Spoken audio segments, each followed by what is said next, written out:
Hola, muy buenas a todos. Mi nombre es José Antonio González, soy enfermero, soy educador en diabetes, pertenezco a la Federación de Personas con Diabetes de Extremadura, FADEX, y desde FADEX queremos justamente hacer una campaña de sensibilización y una campaña en la cual intentemos desarrollar hábitos de vida saludables para todas las personas, no solamente para las personas con diabetes, nuestros socios, sino también justamente para otro grupo de personas que tengan problemas de peso o que tengan justamente otro tipo de problemas que puedan beneficiarse de una campaña en la cual lo que intentamos es promocionar unos hábitos de vida que sean adecuados para todas las personas, ¿no? Nosotros vamos a tratar de explicarles a ustedes que, bueno, lo que ocurre es que la diabetes es una enfermedad que cada vez ha ido más en aumento en los últimos años, así lo demuestran los diferentes estudios, las diferentes encuestas que se han ido haciendo, los diferentes registros, tanto a nivel autonómico como a nivel español, como también a nivel europeo e incluso a nivel mundial, ¿no? La diabetes es una enfermedad que cada vez tiene más adictos, cada vez hay personas que tienen problemas de diabetes porque a su vez tienen más problemas de obesidad. Y la diabetes y la obesidad, en este caso, van relacionadas.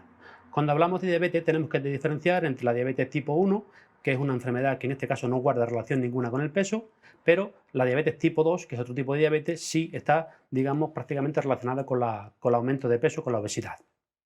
De manera que nosotros lo que pretendemos no es otra cosa que detectar a aquellas personas que tienen riesgo de desarrollar esa diabetes para que desde el principio intenten poner medidas correctoras y al mismo tiempo para quien ya tiene la enfermedad, para quien ya tiene la diabetes, intenten tener, digamos, un buen control de su enfermedad. Por lo tanto, lo que pretendemos es que la gente se conciencie y cambie un poquito su forma de vida, su forma de hacer las cosas para intentar, digamos, bajar la curva, en este caso de la enfermedad, que cada vez va más hacia arriba. La diabetes tipo 2 va relacionada con el aumento de peso y la causa es justamente el hecho de que la insulina se produce de forma insuficiente o más bien porque la insulina no puede hacer toda la actividad que tendría que hacer. Según se ha podido comprobar, el aumento de la grasa corporal, el aumento de la grasa es lo que hace que esta insulina no haga todo su trabajo. Como consecuencia, lo que aparece es un aumento de la glucosa, del azúcar, y eso a largo plazo acarrea deterioro justamente tanto de los vasos sanguíneos como también de los nervios, ¿no? Por lo tanto, es una enfermedad grave que tenemos que intentar en este caso que, bueno, pues, que no haga tanto daño a las personas, ¿no? Para poder hacer ese tipo de cosas, lo que tenemos que hacer es intentar llevar una alimentación equilibrada, que ahora vamos a explicar cómo se puede hacer, y también una actividad física, en este caso que nos ayude a controlar los niveles de azúcar, ¿no? Por supuesto también disminuir los hábitos como pueden ser el tabaco o el alcohol, porque tanto el tabaco como el alcohol producen daño a nivel de los vasos sanguíneos que perjudicarían ya de por sí, en esos casos, el efecto perjudicial de la diabetes y de la enfermedad. Hay algunos factores de riesgo que no podemos actuar sobre ellos, que no son modificables, como puede ser, por ejemplo, el hecho de la edad. Mientras más edad tiene una persona, más riesgo tiene de que aparezca la diabetes. El hecho de haber nacido también con mucho peso, estos bebés que nacen con 4 kilos, por ejemplo, también es otro factor de riesgo para desarrollar diabetes. Y hay otros factores de riesgo que sí podemos modificar, como comentamos, bueno, pues la vida sedentaria que tenemos actualmente, el aumento del peso y las malas costumbres alimenticias que estamos tomando, ¿no? Olvidando lo que sería la dieta mediterránea, que tan buen resultado nos ha dado a lo largo del tiempo. Con todo ello, lo que decimos es que nos tenemos que plantear si la diabetes se podría prevenir o no se puede prevenir. Desde FADES creemos que sí, que se puede prevenir la diabetes, en este caso la diabetes tipo 2, corrigiendo los hábitos, y disponemos de una herramienta como es el test de Findrich, que nos sirve justamente para valorar el riesgo que tiene una persona para desarrollar en un futuro esa diabetes. Es un test que se puede, está en internet, con lo cual es fácilmente accesible, puede hacérselo prácticamente cualquier persona en su casa, o si no, acudiendo a un centro sanitario en el que, bueno, pues un médico, un enfermero, o incluso un podólogo, o la propia farmacia, le pueden hacer el test y detectar el riesgo que tiene de desarrollar la diabetes en los siguientes 10 años. Se pregunta por la actividad física, se pregunta por los hábitos de alimentación, se pregunta justamente cuáles son sus costumbres, ¿no? Y en función de la respuesta, pues sí tiene que actuar la persona. Para quien ya de por sí tiene la enfermedad, para quien ya de por sí justamente tiene la diabetes, como digo, muy relacionada con el exceso de peso, con la obesidad, las medidas tienen que ser justamente intentar controlar y mejorar su alimentación. La alimentación, que es un proceso voluntario en el que cada uno elige lo que come, incluso cuando vamos a comprar, cada uno elige lo que compra. Tenemos que procurar que esa elección sea la adecuada, intentando justamente comer alimentos sanos y saludables. La página de Fundación Dieta Mediterránea nos puede ayudar para ello, porque en sí la dieta mediterránea, que ya al fin y al cabo está muy permeada, nos dice justamente que tenemos que intentar comer alimentos lo más naturales posible, lo más sano posible, criados justamente en la medida de lo posible cerca de donde vivamos, con lo cual criados en la huerta, y en este caso apoyados fundamentalmente en las verduras, en las hortalizas, en los cereales, en este caso que sean integrales, intentando también comer bastante pescado, intercalando entre pescado blanco y pescado azul, carnes que sean poco grasas. En este caso también podríamos añadirle perfectamente unos frutos secos del tipo de las nueces, del tipo de las almendras, y dejando para ocasiones muy especiales, como podemos ver en la pirámide de alimentación, pues los alimentos muy grasos, los alimentos demasiado dulces, como pueden ser en un momento dado los chocolates y los productos así de ese tipo, ¿no? Para ocasiones puntuales. De esa forma lo que conseguimos es que la alimentación nuestra en este caso sea equilibrada, adaptada justamente a las necesidades de cada uno, en función del sexo, en función justamente de la edad que tengamos, y también que sea variada, ¿no? Intentando comer, como digo, de todos los grupos de todos los grupos de alimentos. De esa forma conseguiremos una alimentación colorida, porque si a los niños desde pequeñitos empezamos a acostumbrarlos a comer una alimentación colorida, al final no les faltarán vitaminas, no les faltarán minerales y conseguiremos justamente un peso adecuado, que si desde el principio justamente cogemos buenas costumbres, buenas rutinas, siempre nos dará buen resultado todo eso. ¿Qué podemos hacer en un momento dado para ir a comprar? Bueno, pues llevar de entrada una lista, ¿no? Una lista de alimentos. No ir comprando justamente según nos van ofreciendo los diferentes supermercados, porque ellos nos van ofreciendo lo que más les interesa, lo que más les interesa vender, ¿no? Tenemos que ver cuáles son nuestras necesidades e ir justamente en la medida de lo posible por la tarde, con la barriga llena, ¿no? Como se suele decir, sin hambre, para no comprar de forma compulsiva, porque está comprobado que todo lo que compremos al final, más tarde o más temprano, llevándolo a casa lo acabamos consumiendo. De manera que cuando vayamos a comprar, tener muy claro justamente qué es lo que queremos comer, ¿no? Y dejar para ocasiones puntuales los dulces y ese tipo de alimentos. Con el alcohol pasa algo parecido. El alcohol también, que también nos aporta muchas calorías, tenemos que también consumirlo de forma puntual. Y aunque hace unos años se decía que un vaso de vino o una cerveza no era malo para la salud, hoy en día sabemos que todo alcohol es malo y que mientras menos consumamos, mejor es, ¿no? Cada uno está claro que cada uno va a decidir sobre su vida, sobre qué comer, sobre qué beber, pero al menos que tengamos claro qué es lo que le viene bien y qué es lo que nos viene mal, ¿no? Importante también, no solamente es lo que comemos, sino también cómo lo vamos a cocinar. La técnica culinaria que vayamos a utilizar también es importante porque sabemos que los fritos, que los rebozados son malos para la salud, ¿no? Le añaden justamente muchas grasas o igual muchas calorías y eso no es adecuado para la salud. Cocinar al vapor, cocinar justamente al microondas o cocinar justamente a la brasa o a la plancha son técnicas culinarias, son más recomendables para que las practiquemos. Así, por ejemplo, podemos comprobar que bueno, pues los típicos alimentos, los típicos ingredientes de una ensaladilla, por el hecho de que justamente le pongamos mayonesa, bueno, pues va a ganar muchísimas calorías con respecto a lo que serían los mismos ingredientes, pero simplemente con 1 o 2 cucharadas de aceite de oliva. Y así podemos también comprobarlo con las palmeritas, en lugar de desayunar una tostada, si desayunamos, por ejemplo, una palmerita, ¿no? Con lo cual, ejemplos tenemos muchos y todo eso exceso de alimento lo que va a acarrear es que o bien hacemos mucha más actividad física o por contra cogeremos esas calorías y nos las guardaremos y acabaremos engordando y aumentaremos de talla, sin duda alguna. Otro tema importante con respecto al tema de la alimentación es saber la cantidad de lo que tenemos que comer, porque está claro que no podemos hartarnos de comer independientemente de lo que sea. Una forma de poder calcular, una forma aproximada de poder calcular lo que comemos es lo que llamamos el método de la mano. El método de la mano nos puede ser útil para tener esa referencia, ¿no? Si ponemos justamente las manos juntas, así en forma de cuenco, esto nos puede servir para calcular, por ejemplo, para las verduras, para las hortalizas, para saber, por ejemplo, para el tamaño de una ensalada, ¿no? Si ponemos, por ejemplo, sin embargo, la palma de la mano nos puede ser útil para la cantidad de pescado, la cantidad de carne, ¿no? Es decir, para un filete, ¿no? Procurando en la medida posible pues, que justamente sea carne con poca grasa. Eso, ya digo, el tamaño de la mano para el filete. Si por contra lo que hacemos es ponemos el puño, utilizamos el puño nos puede servir, por ejemplo, para calcular la cantidad de pan que podemos comer, y bueno, o de pan, de patata, o por ejemplo alimentos sólidos como puede ser el arroz, o como puede ser los garbanzos, como puede ser los macarrones. Y el tamaño del dedo gordo nos puede ser útil justamente para los alimentos más grasos, como el queso en un momento dado o las mantequillas.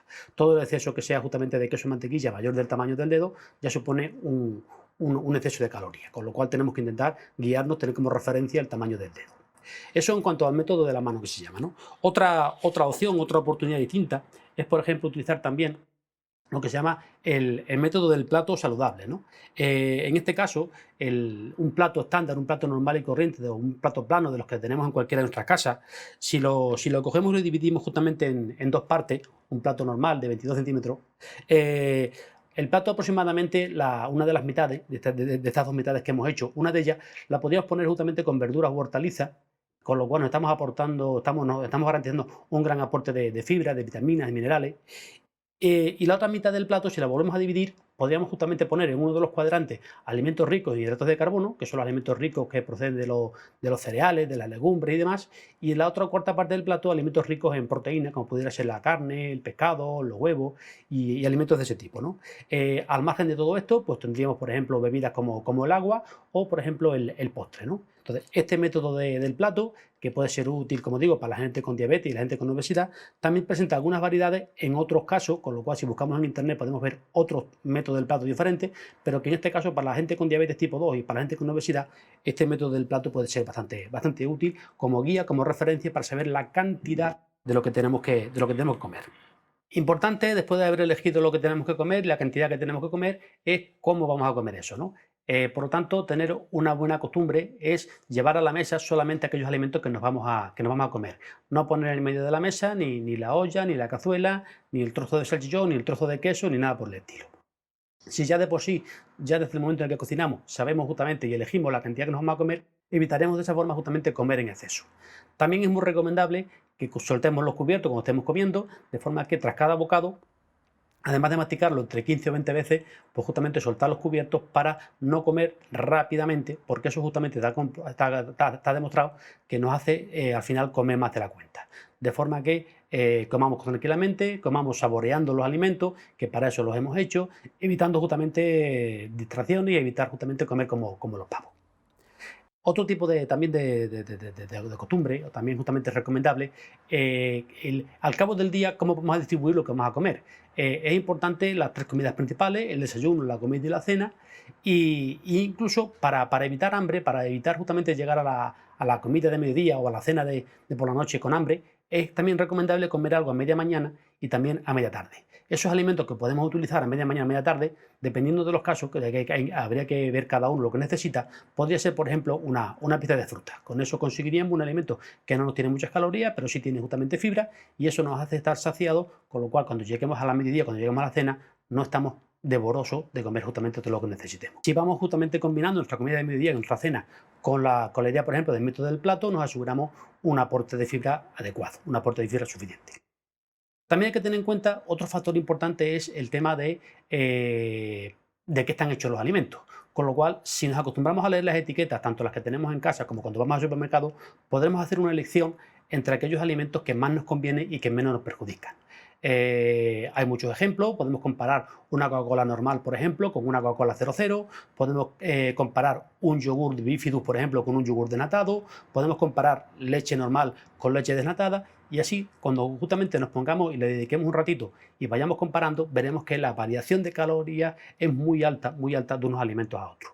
Porque es que hay alimentos que, aunque no nos ponga directamente que tienen glucosa o que tienen justamente azúcar, sí puede venir eso bajo otro nombre, por ejemplo almíbar, puede venir justamente como dextrosa, puede venir como maltosa, que al final son también productos que tienen muchas calorías. Y todo eso lo vamos a descubrir si nos acostumbramos a leer las etiquetas.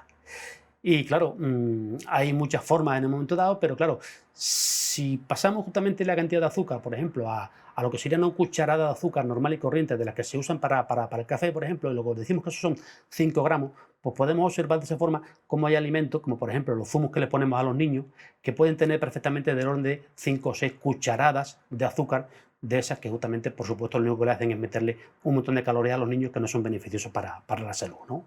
O, por ejemplo, una Coca-Cola que puede tener 7 cucharadas de azúcar y muchos ejemplos más. Con lo cual, la idea es intentar leer las etiquetas para elegir aquello que menos nos perjudica. El alcohol, como decíamos también, no es bueno para la salud, entre otras cosas porque aporta 7 calorías por cada gramo. Calorías en este caso que son calorías, llamamos vacías, por tal que justamente no nos aportan energía, pero que sí nos hacen engordar. De manera que si elegimos productos naturales, de productos justamente poco facturados, poco hechos justamente de la fábrica, y nos vamos justamente a alimentos de la huerta, alimentos creados por nosotros y demás, aparte de que justamente hagamos ejercicio cuando lo estamos criando, aparte de eso vamos a comer alimentos ecológicos y alimentos muy sanos. Y esa es la idea. Sé perfectamente que no todo el mundo puede criar sus alimentos, pero sí en un momento dado puedes coger y conocer a algún vecino o alguien de la calle que te pueda vender algo que sea natural. Y si no, bueno, pues para eso está justamente en las fruterías de barrio, que es donde lo podemos conseguir. Con el tema de la sal también tenemos que tener en cuenta que, bueno, que el exceso de sal perjudica de cara a la tensión arterial y la cantidad de sal recomendada son 5 gramos de sal al día.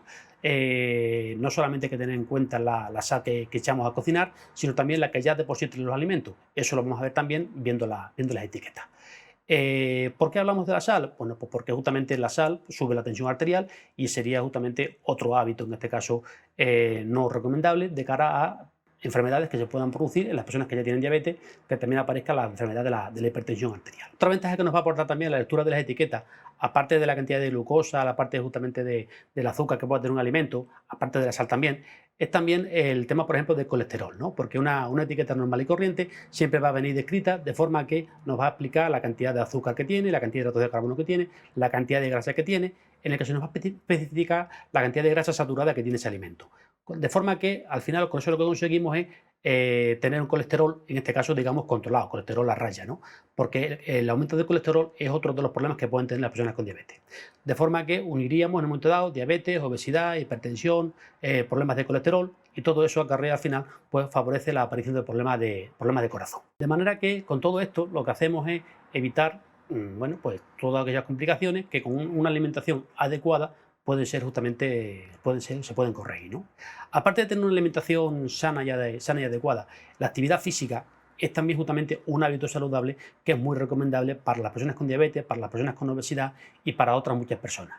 La actividad física, en un principio, antiguamente, cuando justamente no teníamos este mundo que tenemos actualmente tan desarrollado, se hacía simplemente por el hecho de ir a trabajar. Los trabajos eran más físicos y era fácil hacer actividad física. Bueno, pues las mujeres iban a lavar a los arroyos, a los pozos, la gente iba justamente al campo a arar, etcétera, etcétera, ¿no?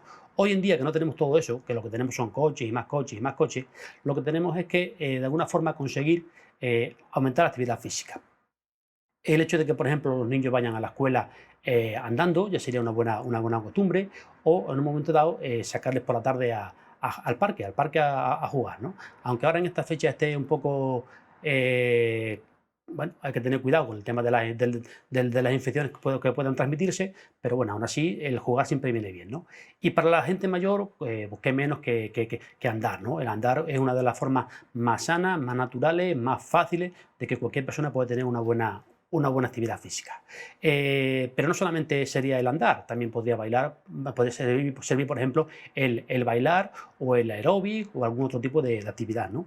¿Qué es lo que nos aporta en un momento dado la actividad física para el tema de la diabetes o para el tema del peso? Bueno, porque justamente, por un lado, estamos utilizando aquello que estamos comiendo, de forma que la glucosa se nos va a bajar, al mismo tiempo también nos va a permitir disminuir la cantidad de calorías, se aumenta justamente todo lo que es las articulaciones, los músculos y demás, están siempre justamente pues, más activos, ¿no? Evitar los dolores y todo ese tipo de cosas. Con lo cual, la actividad física siempre es muy recomendable. Pero, ¿qué ocurre? Pues que la gente pone excusas justamente por no hacer actividad física. Estoy cansado, tengo dolores, no tengo con quién ir, no tengo justamente dinero para comprarme ese equipo tan especial justamente para hacer esa actividad física, por ejemplo, el pádel o el ciclismo, etcétera, etcétera, ¿no? Son, como estoy comentando, son excusas para que justamente al final la gente, pues quien no tiene ganas, que es el mayor de los problemas, la falta de motivación, al final no la realice. Cuando justamente recomendamos actividad física para las personas, tenemos que tener en cuenta sus circunstancias personales, ¿no? No todo el mundo puede hacer la misma actividad física, pero sí, a grandes rasgos podemos decir que realizar al menos 30 minutos de actividad física cada día puede ser adecuado. 30 minutos, media hora, vienen a ser 150 minutos haciéndolo 5 días a la semana y con esos 150 minutos, qué menos que eso justamente para tener una actividad, digamos, adecuada. ¿Qué es más? Pues mira, pues si puedes hacer más, mucho mejor, pero al menos hacer 30 minutos de actividad física 5 días a la semana. Esa regla es fácil, se puede conseguir de esa forma, ¿no? Durante el tiempo que hemos estado en casa, mucha gente, una gran parte de la sociedad ha utilizado vídeos de internet, vídeos de YouTube y demás para hacer actividad física, ¿no? Porque sirven de guía, sirven de referencia, nos van guiando justamente sobre qué podemos hacer para tener una actividad dentro de casa que se pueda acompañar junto con, bueno, pues con las tareas domésticas normales o con el baile en un momento dado que se puede hacer desde casa. De manera que, en definitiva, tanto al aire libre como dentro de casa, en definitiva lo que se trata es de tener una actividad física recomendable, al menos 30 minutos, y no estar todo el día entero en el sillón, viendo la televisión, por supuesto, y mientras hartándonos de comer, vamos a decir porquería, y bebiendo justamente pues, bebidas energéticas y bebidas justamente con muchas calorías. Con todo esto, lo que conseguimos al final es tener una vida, digamos, saludable. Así es que a modo de resumen, podemos decir que el tabaco justamente nos perjudica, que el tabaco es un mal aliado para la diabetes, para la obesidad, para los problemas de corazón, para los problemas de cáncer, y bueno, en la medida de lo posible, pues el tabaco, bueno, pues erradicarlo y quitarlo justamente de nuestra vida, ¿no? El alcohol también, decíamos justamente que mientras menos mejor, porque bueno, ya decíamos que lo que hace es producirnos daños a nivel de las neuronas, a nivel de los vasos sanguíneos, a nivel de los nervios, y mientras menos consumamos, pues tanto mejor, ¿no? Con respecto al tema de la actividad física, decíamos que menos que 30 minutos de actividad física cada día, y si podemos incrementarlo, pues tanto mejor. Podemos hacerla solo individualmente, o podemos hacerla en compañía de otras personas, por ejemplo nuestra pareja, o podemos hacerla también con un grupo de familiares o con un grupo de amigos, ¿no? Porque mientras más gente participe de la actividad física, como que unos se animan a otros, y eso ayuda a mantener la constancia e irlo haciendo día tras día, ¿no? Y con respecto a la alimentación, como hemos dicho, intentar justamente comer alimentos criados cerca de nosotros, alimentos naturales, alimentos justamente frescos, alimentos de temporada, intentando comer de todos los grupos de alimentos y sobre todo justamente de lo que tengamos más accesible, evitando justamente el exceso de grasa, el exceso de azúcares, que eso a la larga lo que nos acarrea, bueno, pues eso, mal control de la enfermedad si ya la tenemos, y si no la tenemos, pues aparición justamente tanto de la obesidad como de la diabetes y otros problemas de colesterol. Y con todo esto, lo que en definitiva se trata justamente de ser lo más feliz que se pueda, intentar llevar la vida pues lo más a gusto que se pueda, ¿vale? Ánimo y a por ello.